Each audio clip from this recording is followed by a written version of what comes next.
ML Sports Take brought to you by Brewerton Ace Hardware. Please like this video and subscribe to my channel. Tough one. Syracuse basketball for the women's side just couldn't get up over the hump, up over the deficits against UConn. Their season ends in store, 72-64. Hats off to Deasia Fair. Great career. They just couldn't get enough out of a couple of starters and the entire bench. But, when you look at the fourth quarter, by that point, Syracuse kept having to come back. They got to within 7. They got to within... late in that fourth quarter, they got to within 4. They got to within 2 after the Latham jumper. That was a huge shot. But then again, up over the top. Can you get the tie? Can you get up over the top? Deasia Fair missed a huge free throw. They're within 3, but then it becomes 6 after Arnold made that huge three-pointer with 30 seconds to go. It just wasn't meant to be. They couldn't get to the 2 or 3 point mark and then get that extra defensive stop and then get up over the deficit to take the lead and get in control. They were just always climbing against a UConn team that's one of the best teams in the country, one of the more prestigious teams we've ever seen in sports the last 30 or 40 years. Obviously, Beckers was a huge factor with a 30-plus point game. Deasia Fair, she shot a ton, didn't have a great shooting game, still went for 20.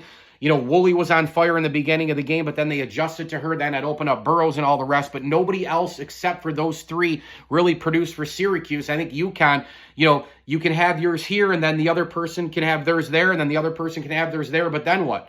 Nobody else, right? If you go in and 5 players aren't going to do anything, that's going to be a huge thing, right? And so UConn ends up making their way defensively with a lot of big rebounds. I thought Syracuse fought hard.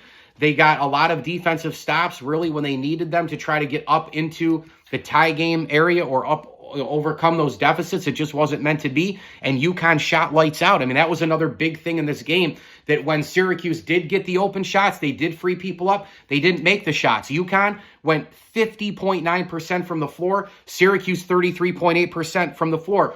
Regardless of who produced, who didn't, the rebounds were one in the favor of UConn. Regardless of the assists, which was only a 1+ difference for UConn. The turnovers, it was only 1. I mean, if you look at the team stats, it was only 1 in favor of UConn pretty much all the way, except for turnovers, which was 1 in favor of Syracuse, 1 less. The bottom line is UConn had an overall greater shooting game than Syracuse. Whether those shots were contested or open, or in my opinion, it was a mix of both, UConn made more of theirs and Syracuse did not. That's really what this game came down to for me, and the adjustment factor. When Syracuse's hot player was getting hot, somebody else had to take it, then the next person had to take it, and if it wasn't Fair, Woolley, or Burrows, Cuse wasn't scoring. And you had 5 other players there not doing anything. UConn only played 6 players. They got nothing from Brady off the bench, but 4 of their players really shined in the starting role for the Huskies. So, you know what?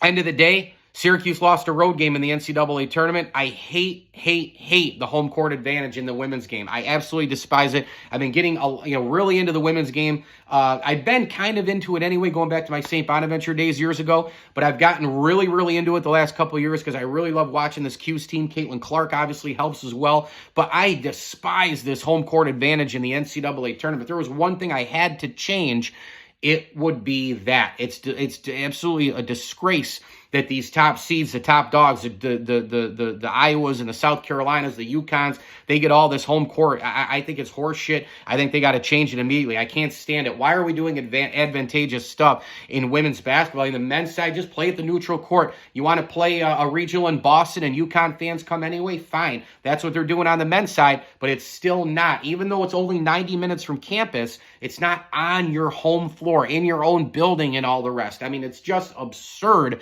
All you have to do is leave campus. Nothing changes for you. You're basically right on campus. You go from your dorm room to here, or your apartment, whatever it is, you're going right. It's like the regular season.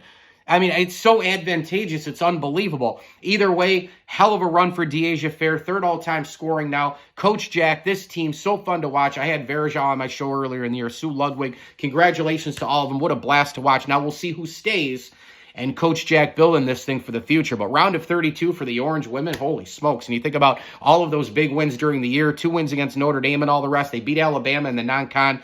Bravo, SU women's basketball. Tremendous season.